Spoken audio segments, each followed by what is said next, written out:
sa layong bukid, may payag kaming agamay. Kaming nagpuyo dito, si tatay ra ug si nanay. Among trabaho, manguhalang bagakay.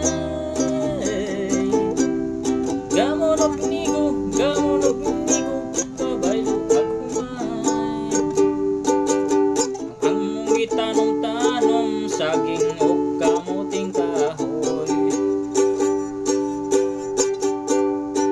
Walay laing trabaho, kay pupring makaluluoy. Ang among kalipay, awit lang sa mga silong.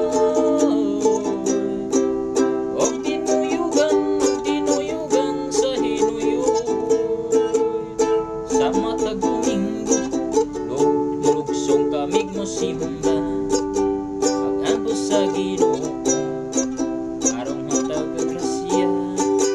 Unya pagkahuman, sa tanggihan kaming mamahaw. Ang dala